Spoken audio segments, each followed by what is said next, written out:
Alors, messieurs,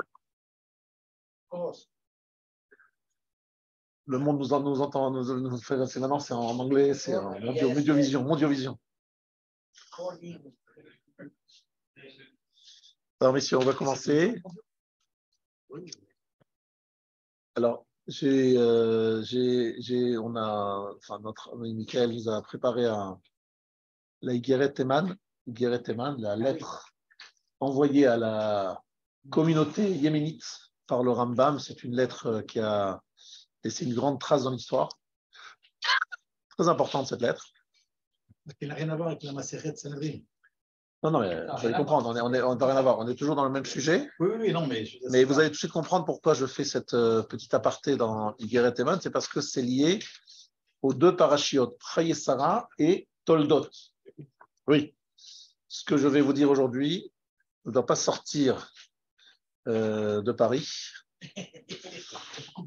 Mais comme il y a un nouveau gouvernement qui s'est monté avec un sujet très important sur la relation avec le monde arabe, il va y avoir quelque chose, des révélations ce soir. Attention, des révélations ce soir, restez bien assis.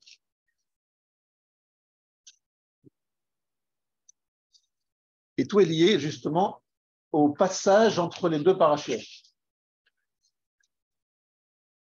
Alors, regardez le dernier passouk de Chayei Sarah et plus précisément les 5 derniers mots de Chayei Sarah. Alpene kol echav nafal. Les 5 derniers mots, c'est il est tombé. Alors, évidemment, la traduction, c'est à la face de tous ses frères, il habita. Mais le mot nafal, vous savez très bien que ça veut dire autre chose. Nafal, ça veut dire tomber. Mais qu'est-ce que c'est que cette phrase bizarre? On parle de Ishmaël, on parle à la fin de Ishmaël, qu'il a 12 princes qui sont à comparer évidemment aux 12 tribus d'Israël. Évidemment, ce n'est pas par hasard. 12 princes.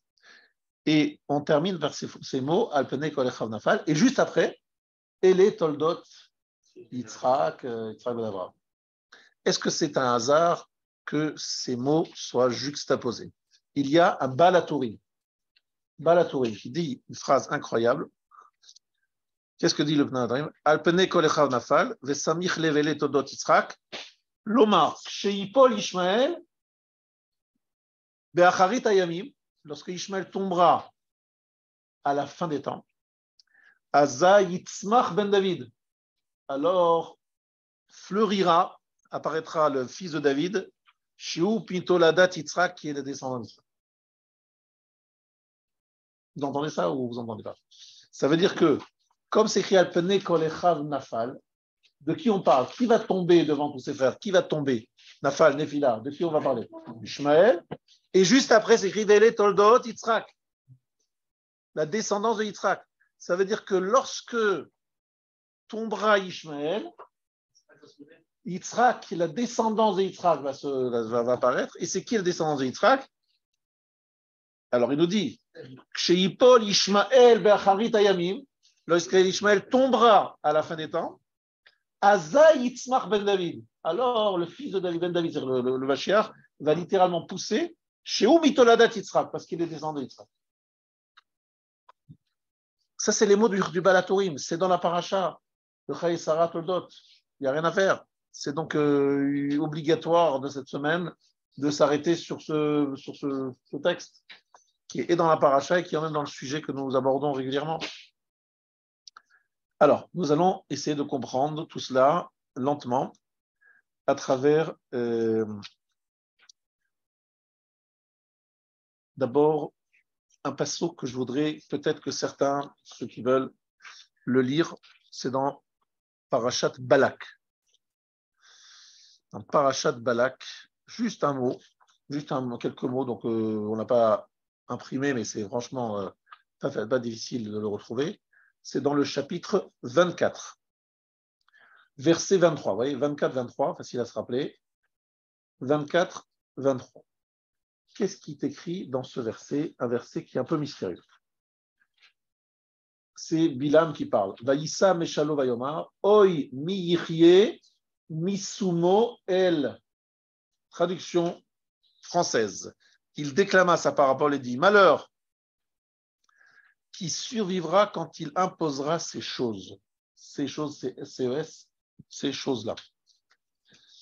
Alors, qu'est-ce que c'est que cette phrase bizarre? Alors, il y a plusieurs explications. D'accord? On va tout de suite donner l'explication qui nous intéresse. L'auteur de cette explication n'est ni plus ni moins que Rabbi Eliezer Agadol, auteur du Midrash Pirkei de Rabbi Eliezer. Rabbi Eliezer Agadol, le grand Tana, maître de Rabbi Akiva, celui qui est sorti avec Rabbi Yochanan ben Zakkai au moment de la destruction de Beth Amikdash, Rabbi Eliezer, Rabbi Yoshua. Donc ce fameux Rabbi Eliezer, qu'est-ce qu'il dit? Amar Bilam. Bilam dit, donc c'est commentaires sur les mots de Bilam. Shivim le shonot, shebara kadosh baruch hu beolamo. Il y a 70 leshonot, c'est-à-dire 70 peuples qui parlent donc 70 langues. Akadosh baruch hu les a créés dans son monde. Losam shemo lechad mehem ela Israël. Il n'y a que Israël qui porte le nom d'Hachem dans son nom. Parce que Israël, c'est Yisra, Yachar ou Shirkel. Il y a le nom d'Hachem dans le mot Israël. Oil vishva kadosh baruch hu shel mo shel Ishmael, ishmo shel Israël. Aïe, aïe, aïe, aïe, aïe. Mais parce que Kadosh baruch hu a mis son nom, Yishma, quel? Il y a le nom d'Hachem aussi dans le nom de Ishmaël. Dans Esav, par exemple, il n'y a pas le nom d'Hachem. Mais dans le nom Ishmaël, il y a le nom d'Aquel. Donc il a Ishva, il a égalisé, mis sur un même pied d'égalité, le nom d'Ishmaël, l'Ishmo shel Israël. Oy mi yichye be'amav. Malheur à celui qui vivra pendant cette époque-là. Chez Neymar, Oy mi yichye, malheur à celui qui vivra. Misumo kel, celui où Hachem a mis le mot kel. Sumo, c'est la cime, c'est placé. Kel, c'est Aleph Lamed, c'est le nom de. C'est-à-dire, celui qu'Hachem a mis, où Hachem a mis son nom, c'est-à-dire Ishmaël. Oy mi yichye, malheur à celui qui vivra cette période. Incroyable. Pirkei de Rabbi Eliezer. Alors, attention, c'est vrai que le mot Yishmael, on sait pourquoi Hachem a donné ce nom, pourquoi est-ce que Abraham a donné ce nom, parce que c'est le Malach qui a demandé qu'on appelle le fils Ishmael. Mais pourquoi est-ce qu'il a été appelé Ishmael? Parce que Shama Hachem Elionier, Hachem a entendu ta prière. Voilà, ta plainte, exactement. Ta prière, ta souffrance. Il voit Agar, qui est Hagar. Et donc, il voit Agar qui est perdu, qui est en souffrance. Alors, il lui dit, tu auras un fils qui s'appellera Ishmaël pour rappeler qu'Hachem a écouté Agar au moment de sa souffrance. D'accord? Mais quand même, la manikra shemo Ishmaël, pourquoi est-ce que c'est appelé Ishmaël son nom? Chez Atid Akadosh Baruch Hu, toujours Rabbi Eliezer Agadol. Attention. Atid Akadosh Baruch Hu lishma bekol nakat ha'am. Akadosh Baruch Hu va écouter la voix, c'est-à-dire les prières, lorsque l'homme va supplier, le peuple va supplier. Ce que les fils de Ishmaël feront dans la fin des temps, eh bien, ça entraînera des pleurs et des prières de la part des Juifs. Hachem va l'écouter et va leur répondre. En clair, Yishmael, c'est Akadosh Baruch Hu va écouter quoi? Il va écouter la prière des Juifs. Et pourquoi on parle de Ishmael? Parce que c'est Ishmael qui va entraîner, qui va pousser les Juifs à prier. Par les souffrances qu'il imposera à Israël, ça nous entraînera à prier. Donc, attention. Oy mi yichye mi sumokel est une allusion, donc verset dans Balak, c'est une allusion à la période difficile dans laquelle nous sommes aujourd'hui, qui est celle de la Malchut de Ishmael. Excusez-moi, à quel moment Agar s'est plaint? Alors, elle s'est plainte à deux moments. Premièrement, la première fois qu'elle a été chassée, littéralement, parce que, en fait, elle s'est enfuie parce que elle a relevé un peu les yeux, la tête lorsqu'elle a été enceinte. Elle a été mariée à Abraham. Elle a été enceinte. Et à ce moment-là, elle a eu le nez qui s'est un peu, voilà, elle a levé le nez, c'est-à-dire elle s'est sentie un peu forte et fière, en disant, voilà, moi j'ai une relation une seule fois avec Abraham, je suis déjà enceinte. Et Sarah, ça fait des années et elle est pas enceinte. Donc elle a été un peu, on va dire, méprisante par rapport à Sarah. Et Sarah, ça ne lui a pas plu. Et Abraham l'a chassée. Bref, il ne s'est pas retrouvé dehors. Enceinte. Non. En fait, ce qui s'est passé, c'est que Sarah lui a mis l'œil. La Rainara. et elle a perdu son enfant. Elle a perdu. Elle a eu une deuxième relation, elle est de nouveau été enceinte. Et là, elle l'a gardé, et c'est le malach, l'ange, qui lui annonce: tu es enceinte. Je ne savais pas. Tu es enceinte parce que tu vas voir Ishmaël, etc. Le premier fœtus, et non, ce n'est même pas un fœtus, hein, c'était au début, est tombé à cause de la Ainara de Sarah. Le deuxième, il est conservé, c'est Ishmaël, et vous le voyez malheureusement très présent, très présent. Maintenant, Rabotai, Ishmaël, ce n'est pas une malchoute, ce n'est pas un cinquième malchoute, ce n'est pas une malchoute, ce n'est pas un royaume comme on va parler des Babyloniens, on va parler des. Donc c'est les Chaldéens en fait, c'est ça, les Babyloniens Chaldéens. On va parler des Grecs, on va parler des Perses, on va parler des Romains, mais on ne parle pas d'Ishmaël comme étant une malchoute. Ce n'est pas une cinquième malchoute. Et c'est là, Rabotai, que nous allons commencer à étudier la Igeret Teman, une lettre extraordinaire. Elle est très longue, on ne peut pas, évidemment, dans un shiur, étudier toute la lettre.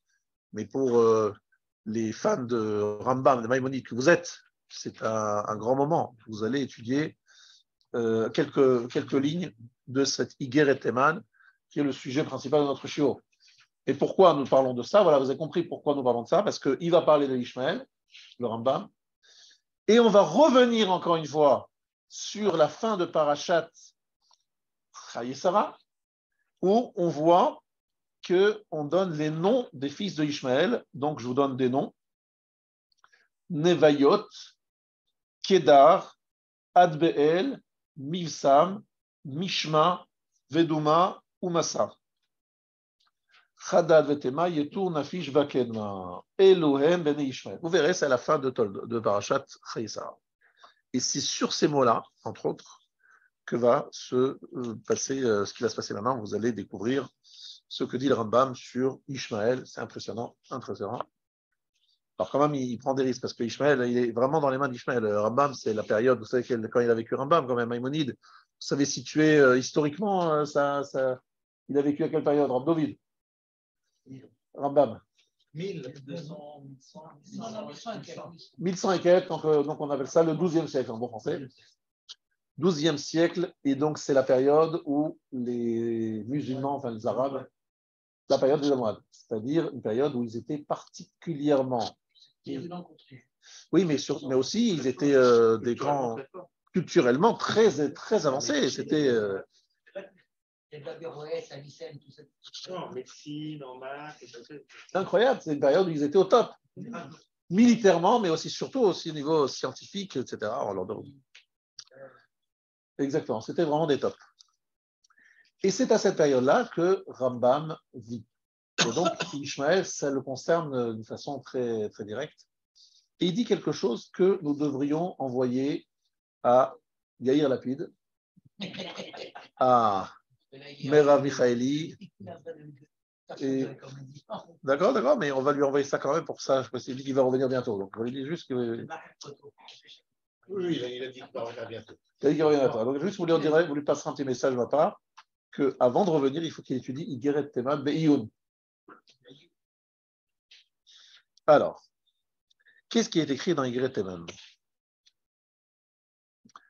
Alors, il nous dit, donc je suis à la page 131, et même si j'avais la page 130, ce serait encore mieux. Voilà, j'ai la page 130.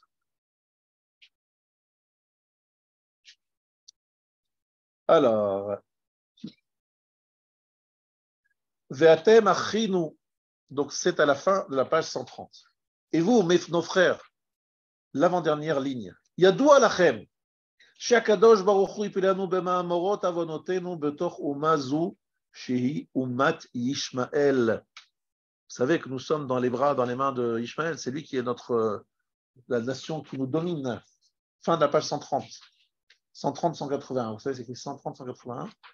Donc, c'est sur le côté droit de votre feuille. Shira'atam chazaka lenu vehem mitchakmim lehara.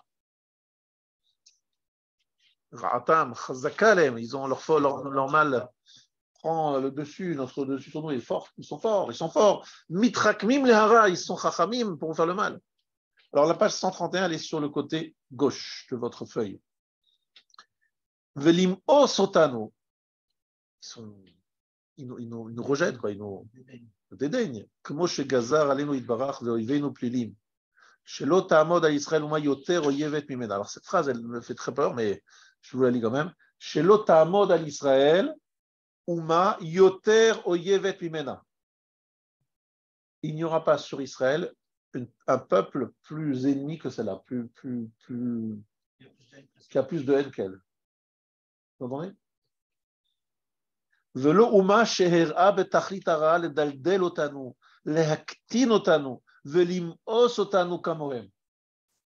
Il n'y a pas de peuple qui nous ont fait autant de mal, ou qui font autant de mal, בתכלית הרעה, un mal absolu, לדלדל אותנו, le dal, c'est pauvreté, nous appauvrir, להקטין אותנו, nous rendre plus katan, petit, nous réduire, nous rabaisser, למאוס אותנו.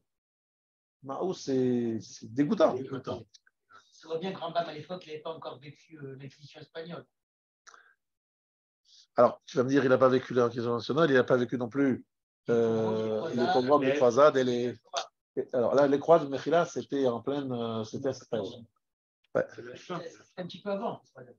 Non, ça a duré jusqu'au début du XIIIe. Non, mais c'est quand même la destruction du temple avec les armées romaines. Exactement. Très franchement, ça paraît un peu exagéré. On dit franchement, Shafilou David Amelech. Attention, même David Amelech, Shera Beruach HaKodesh Kol Hatzarot Atidot Israël, lorsqu'il a vu avec son Ruach HaKodesh, David Amelech, il écrit les Teilim, donc avec son Ruach HaKodesh, il avait l'esprit divin, le souffle divin.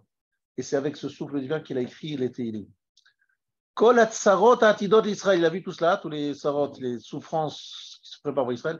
Itri litzok velekonen belashon hauma meraat bnei Ishmael v'amar oyali ki garti meshech shachanti im ahole kedar. Teilim chapitre 120 verset 5. Oyali, oyali ça veut dire malheur à moi. Ki garti meshech shachanti im ahole kedar. C'est-à-dire j'ai résidé, j'ai habité, Garti, c'est la chose de la gour, Shachandi, c'est Shrin, avec des deux peuples qui sont Mesher et Kedar, qui sont des descendants de Ishmaël. C'est intéressant parce que les Garti, on a retrouvé également avec Yaakov qui a vécu chez Laval. C'est-à-dire, malgré le fait que je vis chez ces peuples-là, je reste juif, étranger. Je suis capable de pouvoir rester On va voir de ça dans quelques instants. Vraou ech zachar Kedar mishar bnei Ishmaël. Regarde comment on a choisi le mot Kedar parmi tous les autres fils de Ishmaël. Vous avez dit qu'il y en a 12. Et Kedar, il est devant moi. Hein. Kedar, c'est à la fin de Parashat Chayesara. Bechor Ishmael Nevayot ve Kedar ve'adven. Pourquoi est-ce qu'on a cité justement Kedar? Parce que Mefursam Yichuso, pardon, le fils Shameshagea hu mibne Kedar, que Moshe Mefursam Yichuso. Shagea, c'est en fait Mahomet. Le fou, en fait. Hein, bref. Le fou Mahomet est un descendant de Kedar. Si vous connaissez un peu l'histoire, vous savez que la tribu de Mahomet, c'est la tribu de Kedar. Faites des recherches et vous trouverez ce mot en français, en d'autres langues. C'est la tribu, évidemment, vous savez qu'il habitait à côté d'Arabie Saoudite, non? Et que sa tribu d'origine, c'est Kedar. Parce qu'en fait, vous avez dit qu'il y a 12 tribus. Hein, 12, et lui, il vient de ça, de Kedar. Il appelle ça Meshagea. Meshagea. C'est qui rend fou. Shugner. כמו שמפורסם מייחוסו, ועוד דניאל לא סיפר קטנותו וגידולו, אלא במלכות ישמעאל, שתיכנע במהרה. Daniel, dans sa prophétie, Daniel aussi, il a une sorte de prophétie. Donc, il n'a parlé de Katnoutenu, Vedidulenu, il a parlé de notre état de pauvreté, et là, Bemalchut Ishmael, sous l'autorité de Ishmael. Shetikana bimera, shekenama vatipol artsa min hatzavar, min hakochavim, yatirma, anachnu, beodenu sovlim, sheavoda, shibuda, nous sommes toujours en train de supporter leur asservissement. Vekizvehem, veshikoda. Là, il commence à entrer sur un sujet très important, et c'est pour ça que je vous ai dit qu'il faut appeler Lapid et les grands patrons de la gauche israélienne, leur dire quelque chose de très important qu'il faut que vous sachiez. Kazav en hébreu, ça veut dire en français, Kazav et Sheker. Ce sont des synonymes. Oui. Ici, le royaume de Kedar était centré sur une église qui s'appelait Douma, un des fils de Ishmaël aussi. Très bien, très bien, très bien. Alors, attention, ici, le Rambam, il commence à nous révéler un petit peu un secret que peu de gens connaissent, mais qu'il va falloir absolument que vous entendiez et vous enregistrez après ce cours. Il dit, nous supportons chez Bouddha, c'est-à-dire alors, chez Bouddha, le fait qu'il nous asserve, qu'il nous mette sous son... Mais il ajoute Kazvehem Veshikrutam. Ce sont des gens qui disent des mensonges. C'est tellement incroyable. Ouvrez, regardez les médias, qu'est-ce qu'ils sont en train de dire en ce moment. C'est ce que nous vivons là en ce moment. À l'ONU, ils sont en train de raconter des choses incroyables. Les malamicholtenu, c'est insupportable d'entendre ce mensonge, ces mensonges. C'est de falsifier la vérité, falsifier les choses. On ne peut pas supporter un truc pareil, tellement de mensonges. Comment chez David Vani, que Cheresh lo eshma, que ilem lo iftar piv. Cheresh, un sourd qui ne peut pas entendre, comme un muet qui ne peut pas parler. Alors attention, ça veut dire, en fait, il veut dire, ça nous rend bêtes. Enfin, on est bêtes, on dit, mais c'est pas possible. Comment on peut tellement dire des mensonges aussi gros, aussi impressionnants, et sans la vérité, sans bliboucha, sans honte, sans problème, on y va, on est sur l'ONU, on en compte des choses qui n'ont jamais eu lieu. On dit voilà, là, l'endroit de l'apartheid dans le monde, c'est les Juifs avec les Palestiniens. Maintenant, ceux qui savent exactement la réalité, mais c'est comment on peut dire une chose pareille? Combien les Israéliens prennent en compte les Palestiniens et comment eux ils se plaignent, ils se déforment les choses d'une façon incroyable.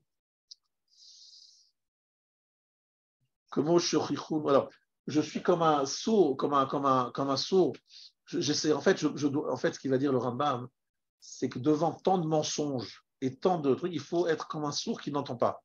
Il ne faut pas se dire, bon, je vais bien écouter, je vais écouter chaque détail, je vais répondre, on va discuter, on va faire un débat et on va leur montrer. Ça ne sert à rien. Ça ne sert à rien. Ça ne sert à rien d'écouter, de commencer à discuter. Mais sois comme un cheresh, comme quelqu'un qui n'entend pas. C'est comme si tu n'as rien entendu. Ou qu'il aime, comme si tu étais sourd, comme si tu étais muet, tu ne peux pas parler, tu n'as rien à répondre. Comme nos maîtres nous ont prévenus, c'est une réprimande, mais ici, ce n'est pas dans le sens de réprimande, c'est comme une sorte de recommandation. La 7 de porter Kizve Ishmael Veshikro, de savoir supporter les mensonges de Ishmael. Velishtok Mimenu. Se taire. Le Sam Chosé, le Pasuk Shekato Beshem Banav, ou Mishma, Veduma, ou Massa. Magnifique. Mishma, Douma, Massa. C'est quoi Mishma? Alors, c'est le nom des ces trois fois. Mishma, Douma, Massa, le verset 14. Mishma, ça veut dire quoi, messieurs? Mishma. Shomer, c'est celui qui entend. Douma. Vaïdom Aaron. Douma, c'est se taire. Et Massa, c'est porter, supporter. Tu entends, tu te tais et tu supportes. En fait, aujourd'hui, à la lumière des événements d'aujourd'hui, on comprend très bien ça. Mais à l'époque, qu'est-ce qu'il y avait? À ce point, je veux dire. Alors moi, je pense que ça fait depuis très longtemps que c'est une nature qu'a Ishmaël de dire des mensonges avec une telle effronterie que la vérité, des fois, tu te dis, mais c'est pas possible d'aller aussi loin.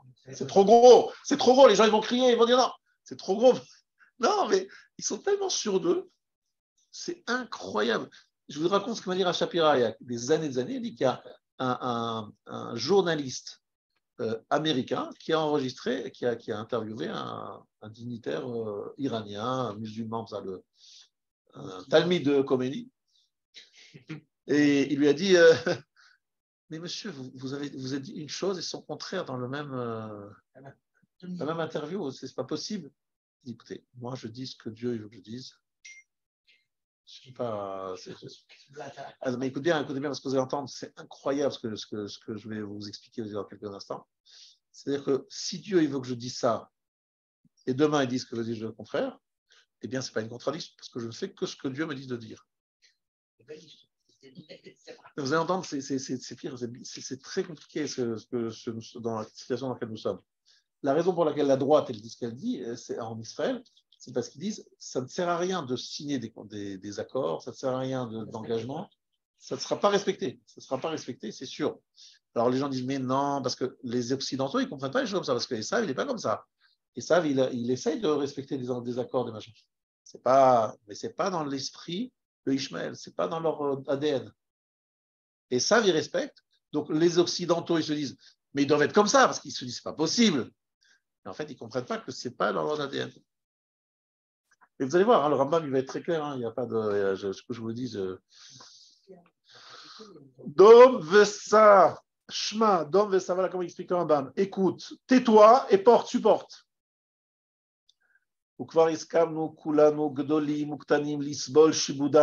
Et nous avons tous décidé, accepté, grands et petits, de supporter leur poids, leurs rôles. Sheken Amar Rishayahu, Goyain Natati Lemakim ou Lechayem Mortim. Panay lo istarti mikrimot verok. Donc il apporte un verset dans Ishaïo qui montre que le peuple juif il doit supporter des humiliations sans répondre. Im kol ze lo nuchal linatzel mirov rotam u'pachazutam bechol zman shanu rotfim shlomam em rotfim acharenu mecherum u'milchama. Nous cherchons leur paix, même lorsque nous allons chercher et d'aller dans une démarche de paix, eux ils veulent la guerre. Comme Moshe Amar David Amelech, Ani Shalom, moi je vais Shalom pour la paix, Vechi Adaber, Ema la Milchama, mais lorsque je parle, il veut faire la guerre. Incroyable, David Amelech. Chapitre 120, le même chapitre.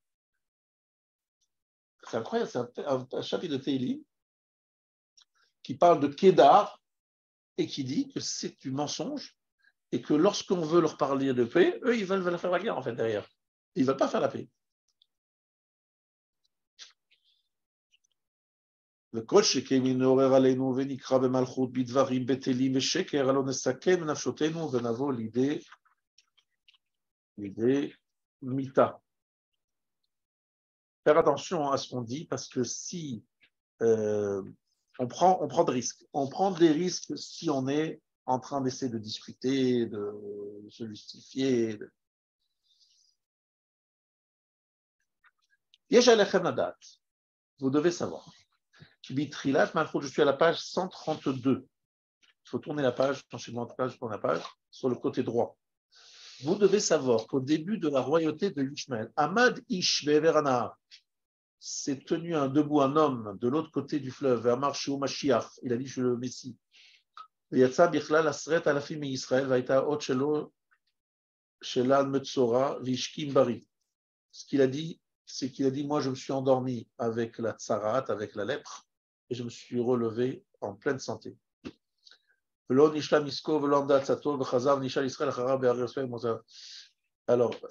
ne vais pas rentrer dans tous les détails parce qu'il raconte une histoire qui s'est passée.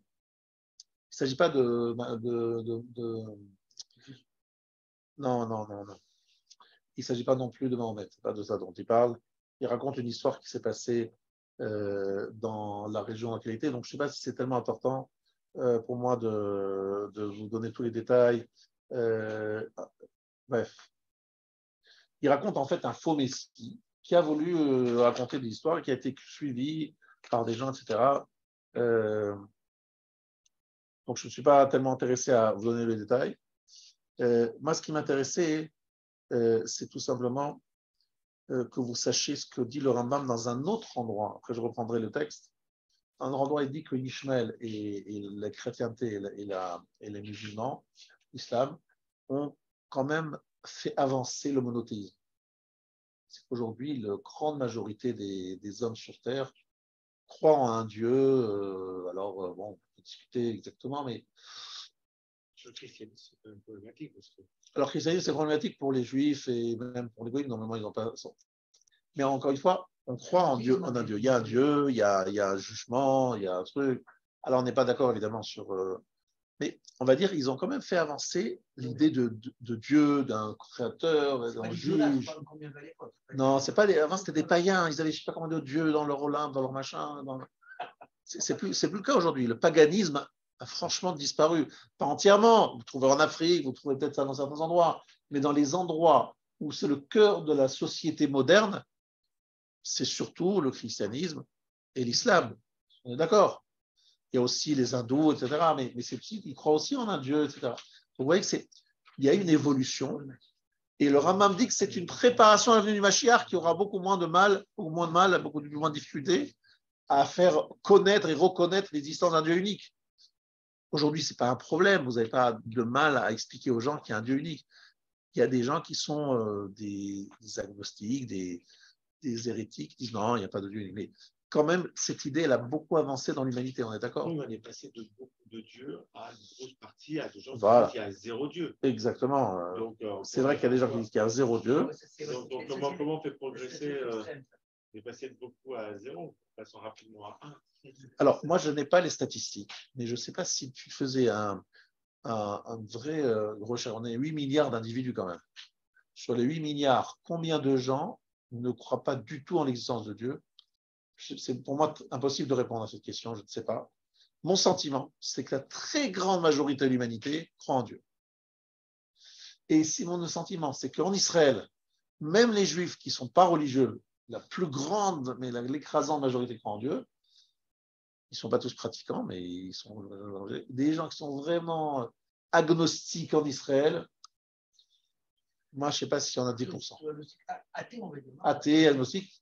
Athée, je ne sais pas si on a 10%. Tu vois, je ne suis pas sûr. D'accord, Israël, c'est un petit pays, mais quand on regarde. Non, mais moi, je pense qu'il a parfaitement raison. Déjà, tu prends les musulmans, tu prends tout le monde. Déjà, en fait, tu peux rajouter déjà 2 milliards. 1,5 milliard, ouais, 2 milliards. Là, tu prends 2 milliards. 2 milliards. Tu as les chrétiens, c'est quand même 1 milliard au moins. 1 milliard.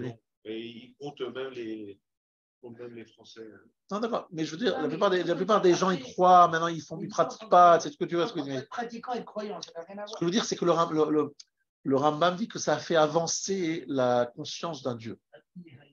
Et franchement, ça a avancé, ça fait avancer. Et Ishmaël, ça écrit ça dans Yad HaChazaka, pas ici. Alors, ce que vous devez retenir ici déjà, et nous allons revenir sur les caractères plus tard, mais pour l'instant, nous allons le mettre sur le côté, c'est que tout simplement, le Rambam nous a appris que Ishmaël, il a un problème particulier, bien particulier, qui est la relation avec le Sheker. Mais ce n'est pas des menteurs, ce n'est pas une question de menteurs. Vous allez comprendre dans quelques instants. J'ai commencé un petit peu à vous le révéler, mais je n'ai pas eu le temps de le faire parce que ça demande d'autres introductions. Il y a chez Ishmaël, il y a quelque chose qui est particulièrement intéressant. Je voudrais vraiment que vous écoutiez bien ça, c'est extraordinaire. Ça, c'est vraiment, ça ouvre une ouverture incroyable sur ce qui se passe dans ce monde. Vous avez Abraham qui reçoit des invités au début de Vaïra. Il les prend pour des Aravim, des Arabes, donc des Bnei Ishmaël. Et qu'est-ce qu'il leur demande de faire lorsqu'ils rentrent à la maison? Rappelez-vous, se laver les pieds. Mais pourquoi ils doivent se laver les pieds? Ils se prosternent à la poussière de leurs pieds. Est-ce que vous pensez vraiment qu'il y a un fou dans le monde qui pense que la poussière, c'est un dieu? Non, vraiment, est-ce que vous avez compris que ces gens étaient tellement bêtes qu'ils pensaient que la poussière, c'était un dieu? A priori, vous avez compris comme ça. Mais ce n'est pas du tout comme ça qu'il faut le comprendre. Qu'est-ce que ça veut dire qu'ils se prosternent à la poussière qui sort? Ça, évidemment, c'est le Rav qui nous a expliqué, le Rav Shapira, mais je crois que c'est écrit dans le Maharal. Alors, quelle est l'explication? C'est qu'en fait, ils ont ce principe de dire, si mon pied m'a amené, si je suis allé à tel ou tel endroit, Mektoub, c'était écrit, Mektoub, c'est de la chaîne Katoub, c'était écrit, et donc quoi? Quelque part, c'est ma destinée, c'est ce que Dieu... Non, c'est Dieu qui veut ça. C'est Dieu qui le veut. Alors, vous savez que ça va très loin. Ça va très très loin. Ça veut dire que si je sens que j'ai une pulsion religieuse qui m'envoie vers égorger, par exemple, un type, un Français, un enseignant, par exemple. Et je sens que c'est une pulsion que je sens pour Dieu. Quand je ne fais pas ça pour moi, je n'ai pas un intérêt personnel à le faire. Je le fais pour Dieu. C'est une mitzvah. C'est une mitzvah parce que je le fais le Shem Shamaï. C'est bien ce que ça veut dire. Nous, qu'est-ce qu'on dit? Kadosh Baruch Hu nous a demandé de faire des mitzvot, et voici la définition d'une mitzvah. Et on te dit, monsieur le juif, ne fais pas ça par intérêt, fais ça pour Hachem. Mais attention, la mitzvah, elle est bien définie. Qu'est-ce qui s'appelle une mitzvah? Qu'est-ce qui n'est pas une mitzvah? C'est bien défini. Imaginez-vous que la religion nous dit, attendez, si vous pensez que c'est une mitzvah d'aller au mikvé, par exemple, maintenant, en sortant des chiots, avant d'aller se coucher, puis après, une deuxième fois, vous sentez que c'est comme ça, vous avez envie de le faire, quel intérêt vous avez? C'est ça pour Hachem. C'est une mitzvah.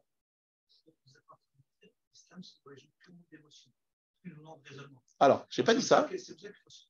Ah non, je n'ai pas dit ça. J'ai dit qu'en fait, ils pensent que s'il y a une envie profonde, alors après, c'est eux qui évaluent si c'est profond ou pas, mais de servir Dieu d'une certaine façon, c'est une mitzvah. Sur quel raisonnement ça se base? Toutes les heures sur le compte de Dieu. Moi, c'est une pulsion. Parce que si ça m'est venu tout d'un coup, c'est que c'est la volonté d'Hachem. Si cette idée m'est venue, c'est la volonté d'Hachem. On peut mettre sur le compte de Dieu dans ces cas-là. Pardon? On peut mettre toutes les horreurs de la nature humaine sur le compte de Dieu dans ces cas-là. Ah, mais il faut pas dire ça à moi, hein. Moi, je suis d'accord avec toi. Mais tu m'as expliqué comment le 13 novembre 2015, il y a 3 types qui sont en train de plus que 3 d'ailleurs, de tuer systématiquement des gens qui voient une représentation. Et ils sont certains qu'ils vont avoir droit au Olam Haba pour ça.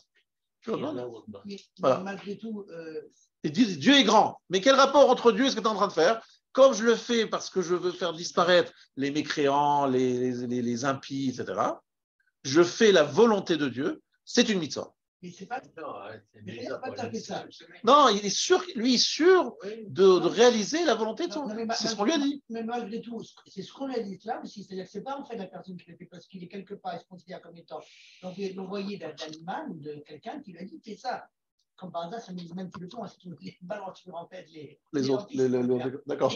Ça veut dire que ce n'est pas une personne qui dit ça spontanément. Non, mais moi, tu sais, franchement, moi, je soupçonne leurs imams, etc., d'être capables eux-mêmes de faire des choses de ce style sans problème, parce qu'ils sont convaincus. Pourquoi je dis ça? Parce qu'il s'appelle Péré Adam et qu'il a été Yoresh d'Abraham, la Emouna. Moi, je pense, mais c'est pas moi, hein, c'est ce que j'ai lu, c'est qu'il a été Yoresh, hérité d'Adam, d'Abraham, la Emouna, par son père, Abraham. Mais il y a aussi Agar, mais sinon il y a Abraham qui lui a donné la Emouna. Donc il est très mahamine, vraiment profondément mahamine. Et je vais te donner une preuve incroyable.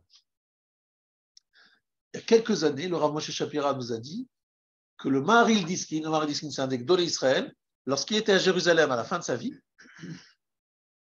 et qu'il voyait un musulman prier, et il prie régulièrement 5 fois par jour, etc., il faisait attention de ne pas marcher dans ses 4 coudées, comme est la halacha pour un juif qui fait la Shemona Esrei. Ah ouais. Il considérait qu'un musulman en prière, il y a la Shrina, il faut se faire. Ah ouais. Le Maharil Diskin, il fait ça.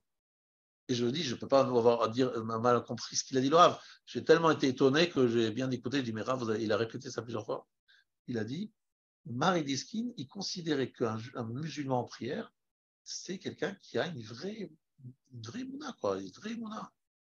Et il faut respecter, quoi, c'est un respect. Vous priez même dans une mosquée.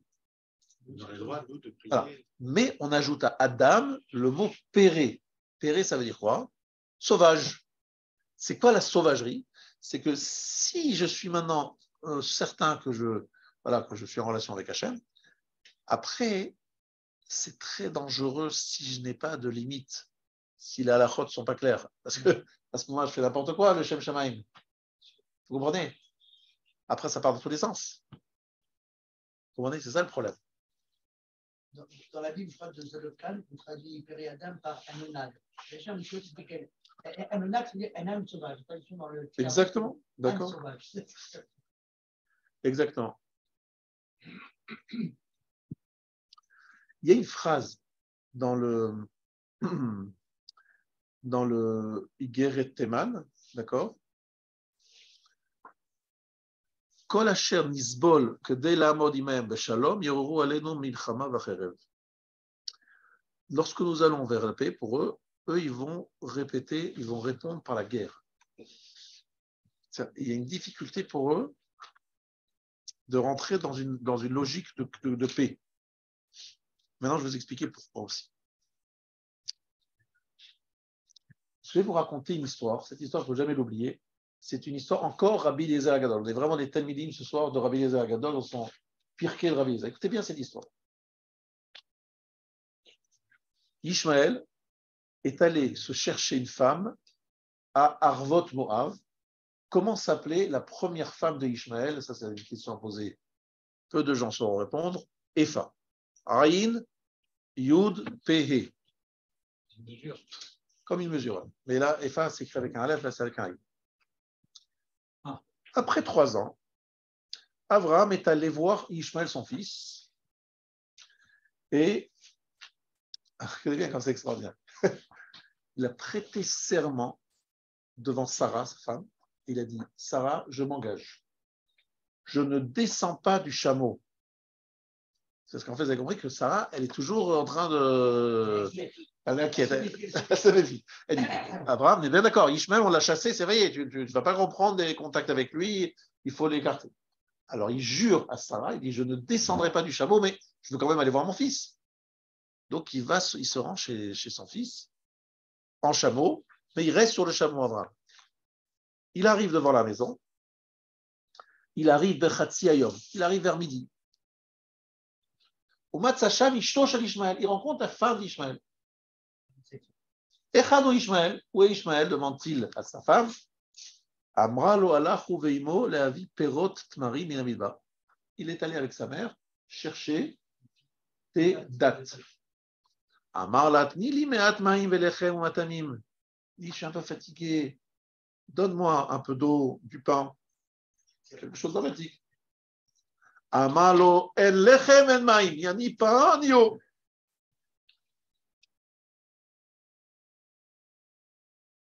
Il lui a dit, regardez la chorma d'Abraham. Il a dit, lorsque Ishmaël reviendra, dis-lui de ma part quelque chose d'autre, transmets-lui un message.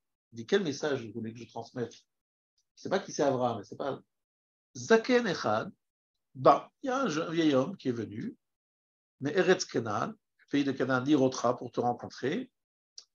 Ve'amar chez Safa Bait Ena Tova. C'est-à-dire le palier de la maison n'est pas bon. C'est pas bon. C'est pas bon. C'est pas bon. Il y a un problème avec le palier de la maison. En fait, lui, il voulait dire que sa femme, c'est pas bon. Parce que cette femme, Abraham, il lui a demandé est-ce qu'il y a du pain, est-ce qu'il y a de l'eau, un peu minimum de Achnasat Ochrim. Il a dit il n'y a pas de pain, il n'y a pas d'eau, genre de mots dégage.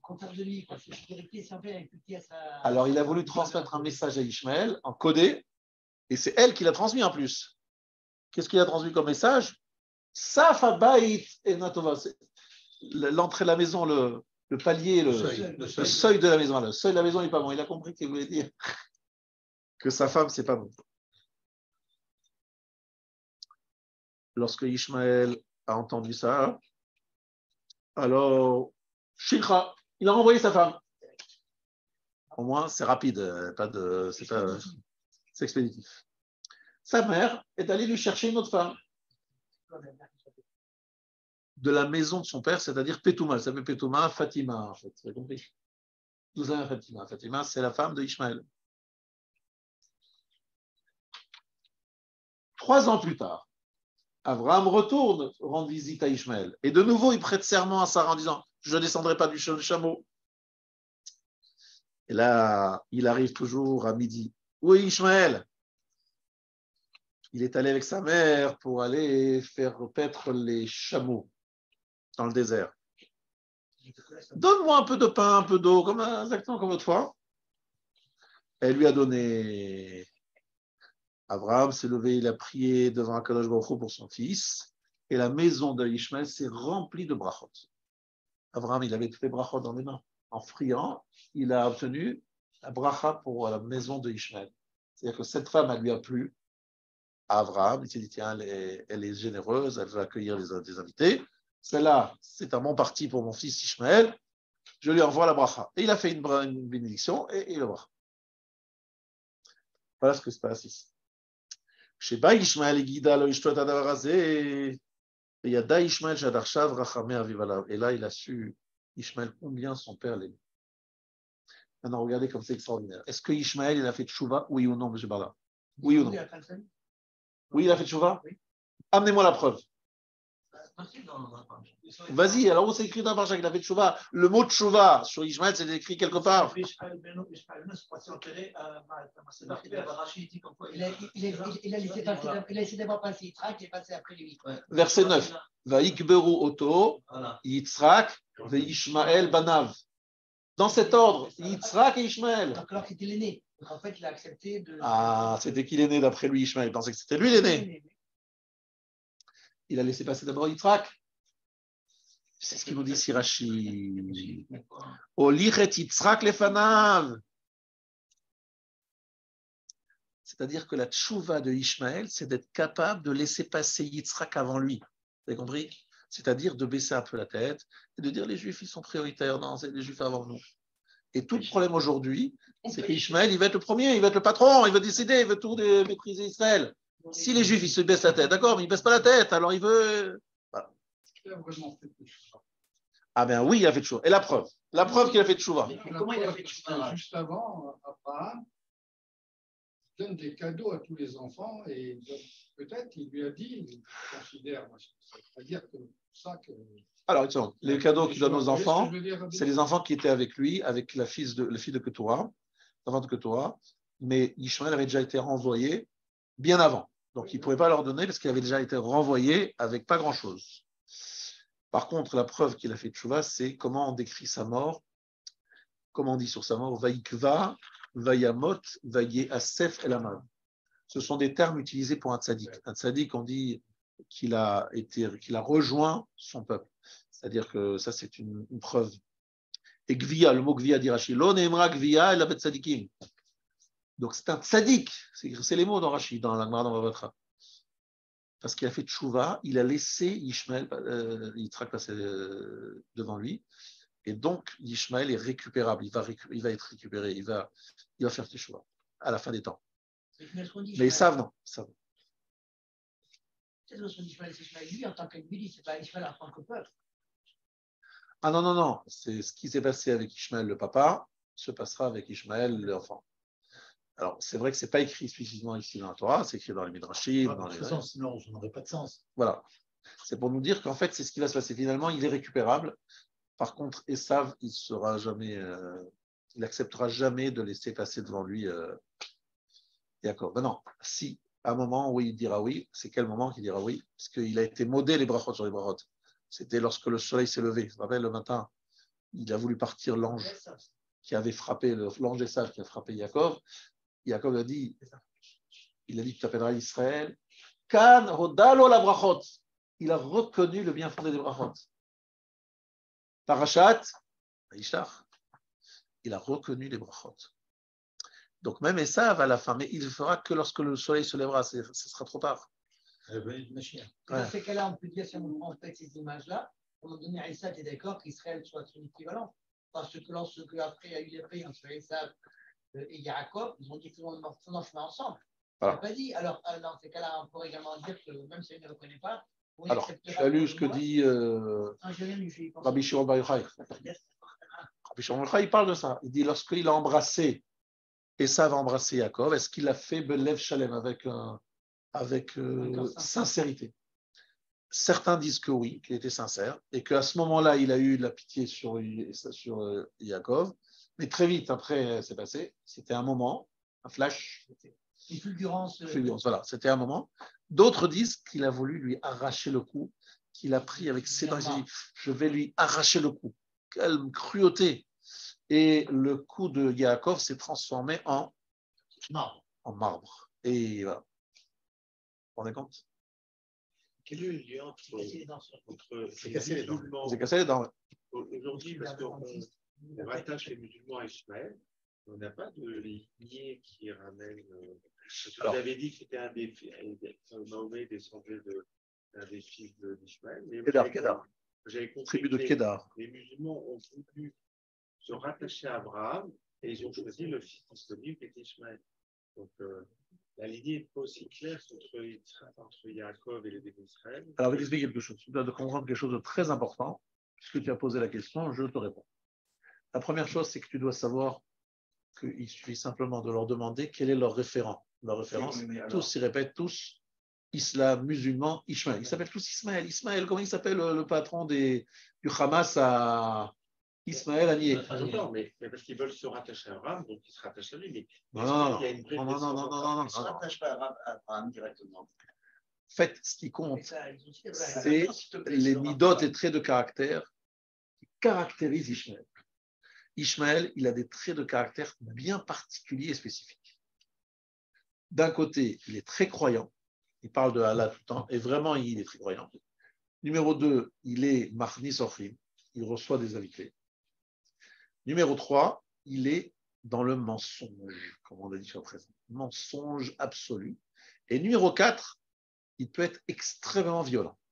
Voilà. Si tu vois des points de comparaison avec certaines personnes dans le monde, tu as compris que ce qu'on pense que c'est la descendance de Ishmaël, tu as bien compris. Si tu n'as pas compris, si tu ne vois pas de correspondance, tu as raison de penser ce que tu veux. Mais c'est vrai que Ishmaël, il a agrégé des gens qui sont venus, qui ne sont pas des Ishmaélim au départ, encore dernièrement, des Français qui se sont convertis à l'islam. On en a parlé, voilà. Il y a ils sont partis en Syrie, ils sont partis en Irak. Il y a eu ça, donc il y a des convertis, ça c'est vrai. Mais la croyance de Ishmaël, c'est très clair. Hein. Ils disent, ils revendiquent qu'ils sont les descendants d'Ishmaël, que Ishmaël c'était lui, le fils d'Abraham, le fils aîné, le fils choisi, le fils élu. C'est pas Yitzhak, c'est les Juifs qui ont raconté n'importe quoi. Écoute-les, ils le disent, c'est ce qu'ils répètent. Après que tous soient descendants mamage de Ishmaël, peut-être pas, mais ils sont dans la même mouvance et dans la même croyance et dans la même erreur, quoi. C'est incroyable. En fait, si je peux me permettre, ils veulent faire oublier Abraham. Non, au contraire, ils veulent décider, ils se déclarent des descendants légitimes, number one d'Abraham. Yitzhak, c'est la deuxième femme. C'est Ismaël qui est passé sur le truc pour la. Voilà, exactement. Ils disent même que Ishmaël était lui qui était sur la Kedat Yitzhak. Ils appellent ça la Kedat Ishmael. Ouais. Ah, Kedat Yitzhak. Ils ne rejettent aucun prophète, hein, parce que tu trouves le fait que musulman. C'est Moussa. Ils ont Moussa, ils ont Moussa. Ils ont même Yom, c'est même le trouvé de là-bas. Quelqu'un m'a dit, toi, tu as la base de Ayoub. Et Ayoub, c'est Job. En fait, exactement. Tous les prophètes, ils les récupèrent. Hein. Il n'y a pas du tout pour eux. Ils ont David, ils ont Daoud qui est David, ils ont en fait Soleiman qui est Salomon, ils ont Moussa qui est Moïse, ils ont Brahim. Ils ont même la combattre. Sur le portrait, ils ont moins, c'est Yitzhak. Yitzhak, il n'y en a pas beaucoup. Alors, Yosef, hein. Dans la Torah, pour eux, je crois qu'il était encore à Kedar, pas Yitzhak. C'est pour ça que ça se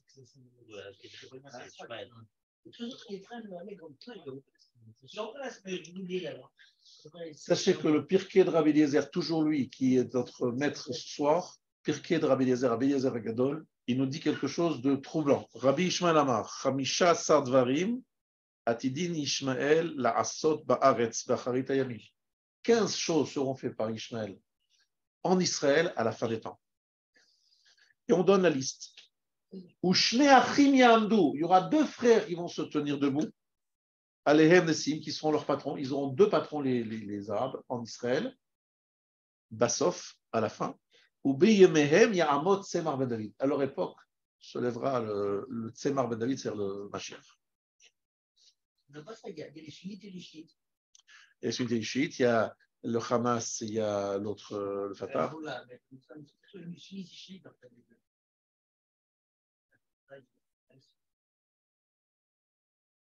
Alors, maintenant, encore une fois, incroyable ce qu'il dit Rabbeinu Chaim Vital. Rav Chaim Vital, vous connaissez pas Rav Chaim Vital, si vous connaissez. Alors, il faut l'écrire. Rav Chaim Vital, il a vécu quand?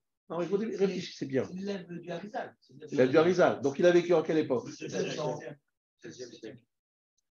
16e, 17e. Entre le 16e et le 17e siècle. Maintenant, regardez bien les mots, il fallait l'écrire en 16e, 17e siècle. Kvar yadata ki agaluyot enam ela arba, il n'y a que 4 exils.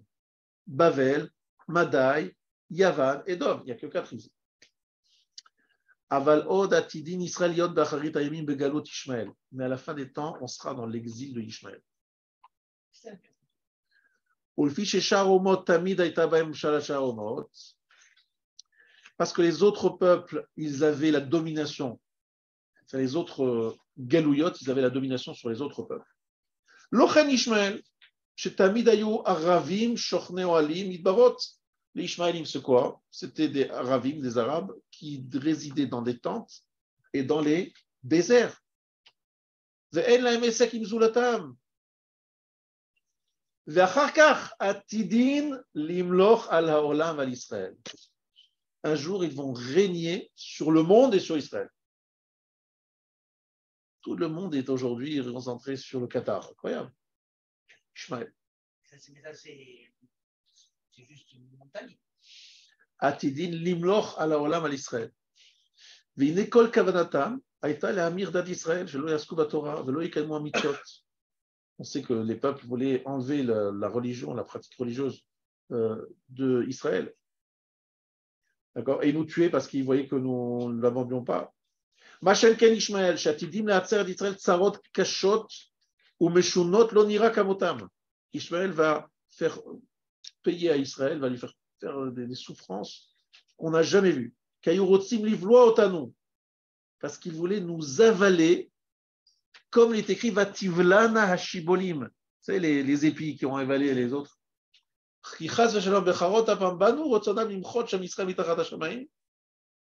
Lorsqu'ils se mettront en colère contre nous, ils veulent nous effacer le nom d'Israël du ciel, de la terre, quoi. Qui est dimion davar abaloua, comme quelque chose qui est avalé, chez Emetziuto nodaklal kiluloya.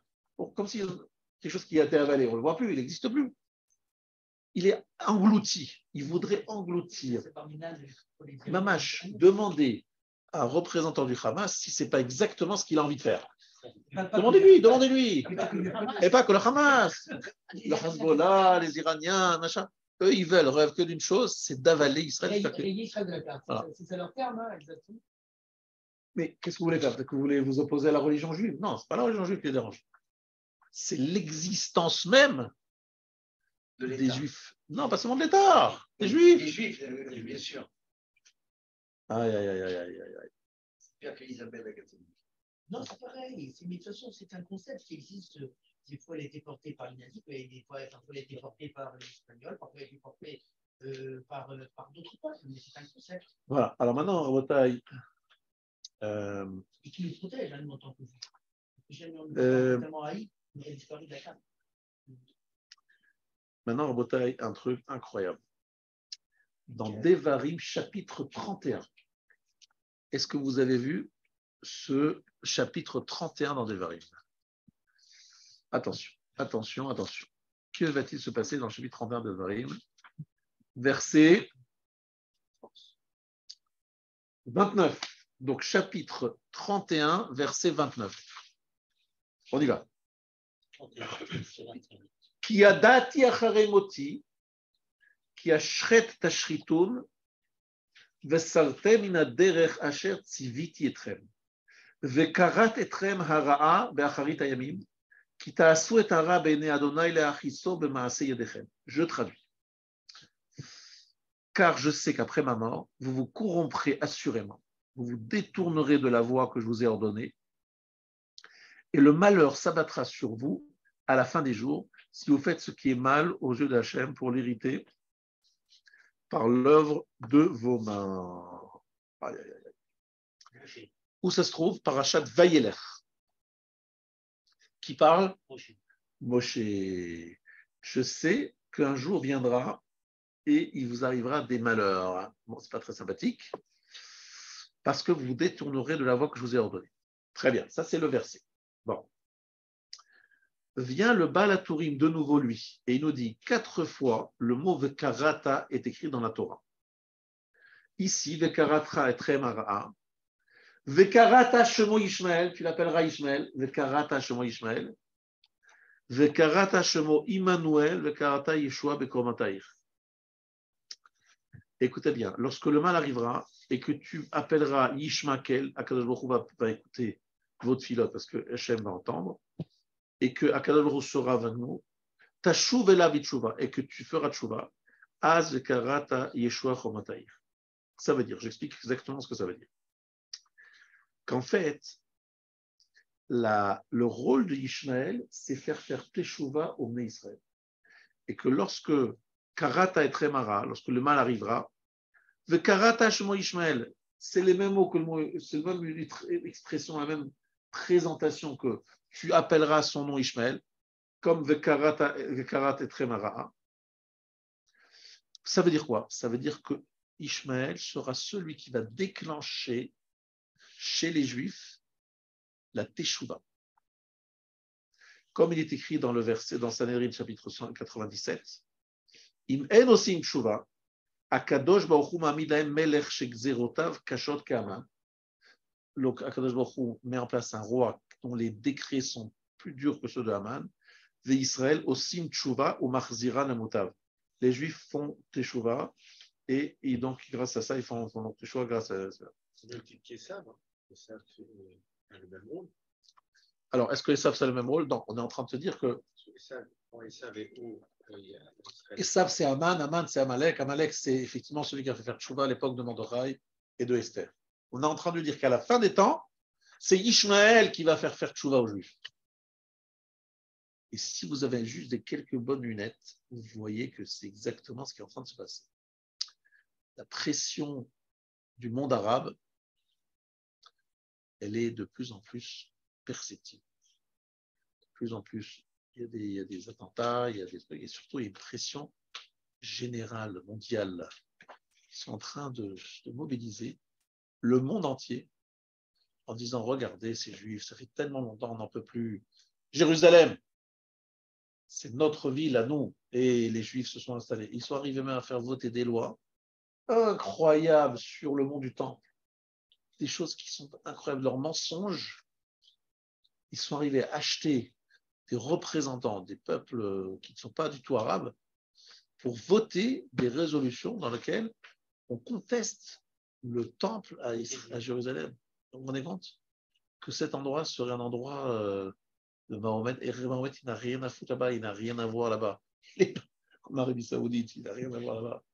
Et on écarte, on essaye de déraciner une vérité, de dire une fausse, un mensonge, et de l'ériger comme une règle, et de faire voter des États qui savent parfaitement que c'est faux et qui votent avec eux. Je ne sais pas si vous vous rendez compte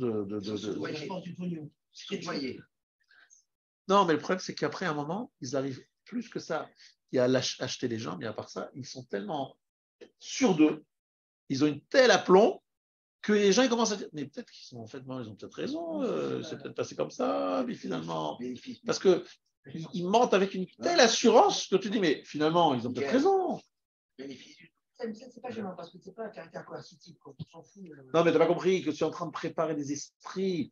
Ce que tu n'as pas compris, c'est comment ça va se jouer la fin des temps. Et maintenant, ça va jouer comment? Ils sont en train de préparer un terrain et tout d'un coup, il y a quelque chose qui va apparaître. Par exemple, aujourd'hui, il y a une grande partie des Français qui sont convaincus que les Palestiniens sont un peuple qui est opprimé, etc., que les Juifs se conduisent très mal avec eux, et qu'on les a chassés, etc., des martyrs, etc. Non, mais pas pour, mais non, au début, c'est parce que ça les arrange, après, c'est finalement, ça rend. Oui, mais il faut que tu saches qu'un mensonge, à force de le répéter, les jeunes générations, ils commencent à entendre, et ils entendent. Et vous savez ce que je trouve, ça va. Moi, je vous fais une petite révélation. Le président Chirac, après rentrer de Jérusalem, après la fois où il était un petit peu malmené, mais lui-même, il a aussi eu des phrases déplacées. Il a vu, mon beau-père est allé le voir. Donc, ils ont discuté de cet épisode, etc. Alors, mon beau-père a dit, voilà, il a expliqué, c'est normal, il y a des problèmes de sécurité, etc. Il a dit, mais vous êtes un peuple, vous êtes fort, vous avez une armée forte. En deux mots, arrêtez de penser toujours que les Palestiniens, les machins. C'est vous qui êtes forts aujourd'hui. En deux mots, nous, on est du côté des faibles, on est du côté de ceux qui souffrent. Et ce côté-là, de se dire c'est une mitzvah de prendre la défense de ceux qui sont faibles, parce qu'Israël est forte, les Palestiniens sont faibles. Et vous ne vous rendez pas compte à quel point ça rentre dans les esprits au fur et à mesure, ça pénètre, ça s'infiltre dans l'esprit. Alors moi, j'ai un contre-exemple d'un pays arabe, Oui. très souvent notamment, qui est le Maroc. Et je peux te dire que le Maroc aujourd'hui, il y a une bonne face sur ce qui était en fait la haine du juif israélien qui est imaginable. Partout, même dans la ville indigène, la ville arabe, il y a plein de comme ça, une maison sur Palestine. Qui c'est qui nous apporte en fait du bien-être? Ce sont les Israéliens qui viennent nous voir, qui achètent chez nous, qui dépensent et avec qui on très très bien avec nous. Et c'est eux en fait qui nous apporter la croissance du pays. C'est incroyable. Alors, je ne veux pas être prophète de mauvais augure, mais je vais te dire. Voilà, c'est exactement ce que je dis. Prophète de mauvais augure. Chas v'shalom, il arrive un truc en Israël. Il y a une bavure. Il y en a eu. Mais une grosse bavure. Et des Arabes, et que des Arabes souffrent, que les Arabes sont pressés, machin, qu'ils ont le sentiment que les Juifs ont été trop durs, ils ont fait. Bref, il y a une bavure. Tout de suite, alors là, direct, ils vont tous reprendre position pour leurs frères arabes, parce qu'il n'y a aucun risque. Ils savent très bien. Un arabe, quand même, il dit c'est son frère arabe, il ne va pas prendre position pour les Israéliens contre les Palestiniens. Tant qu'il n'y a pas des gros problèmes, etc., ça va. Mais tu ne te rends pas compte, Rabbi, tu ne te rends pas compte, tu es aveugle de la réalité. La réalité, c'est que ça peut tourner dans une seconde aujourd'hui avec les informations. En une tu as oublié les 2001, tu as oublié 2001. Un arabe, il ne pourra jamais prendre la défense d'un juif par rapport à un autre arabe, c'est pas possible. Moi, je pense que malgré tout, c'est nouveau. Voilà, ouais. Je vous mets en garde, Rabbi Saïd, je vous mets en garde. Faites très attention. Faites très attention. Il y a les manifestations au Maroc. Ça a chauffé, hein? Très attention, nous avons nos ancêtres qui se trouvaient à Berlin et qui se trouvaient à Francfort et qui se trouvaient à Hambourg, ils se trouvaient dans ces endroits et ils étaient sûrs que jamais on les toucherait. Tu saches une chose, Al-Tamen, ne crois pas. Pourquoi ne crois pas? Parce que c'est Christi le courage, que c'est ça qui va être la fin des temps. Comme que le roi avait fait créer une synagogue dans une université pour les chercheurs israéliens qui allaient venir. Et voilà. Très bien, magnifique.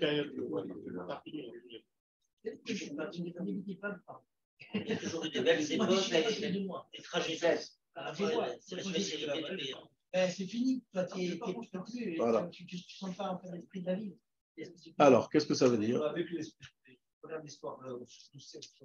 Oh d'ailleurs, écoutez bien ce que je vais dire. Je vais répondre à Daniel. Écoutez bien, Daniel, si vous écoutez bien le Radal, Rabbi David Loria, qui nous dit Oh d'ailleurs, Bene Ishmael, Marzikim Midazu Shalachnasa Tochrim. Jusqu'à aujourd'hui, les Bene Ishmael continuent à avoir cette mida, ce trait de caractère d'Achnasa Tochrim qu'ils ont hérité d'Abraham. Ve'afina Ravim Ashodedin Katvu Shebechozot Ichziku Lekadem Aoreach Haba B'Olehem Betzel Torotam Belechem Maim. Même les brigands parmi eux, ils avaient la tradition de recevoir des invités. Tout invité, de l'accueillir chaleureusement. Mais le problème, c'est qu'il faut bien comprendre quelque chose. C'est leur trait de caractère. Mais à tout moment, le Père Adam, parce qu'il va sentir que Dieu m'appelle, Allah m'appelle. Le problème, c'est que si Allah, il prend toutes les formes que tu veux, il est multiforme, à tout moment, il peut prendre une forme extrêmement destructrice de façon incroyable. Et donc, il faut être très, très vigilant. Et je vais vous raconter une histoire que vous connaissez un peu, que jusqu'à aujourd'hui, j'ai du mal à avaler. Il y a de cela 6 ans, 7 ans à peu près, je ne me rappelle plus exactement quand c'était. On est à Arnof, Minyan de 7 heures ou du net, je ne sais pas, Minyan.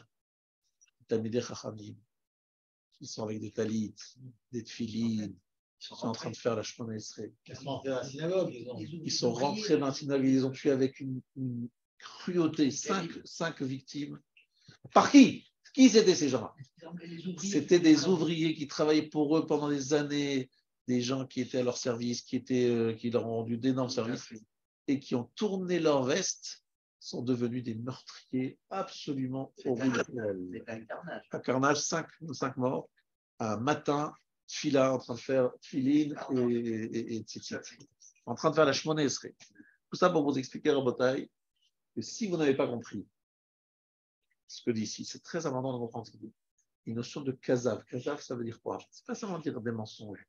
C'est dans sa vie ne pas avoir, d'être capable de voir un jour oui, un jour le contraire. Y a pas, pourquoi c'est comme ça? Parce que comme vous avez parlé d'émotions, quelque part, c'est des gens très, très proches de l'émotion. Et s'ils ressentent les choses d'une certaine façon, celui qui hier a reçu le juif, demain, il va l'assassiner cruellement. Ça n'a aucun problème. C'est aujourd'hui, il ressent toujours des choses. Il sent que Dieu l'appelle, qu'il soit un message à Hachem, qu'il faut absolument qu'il aille faire le djihad.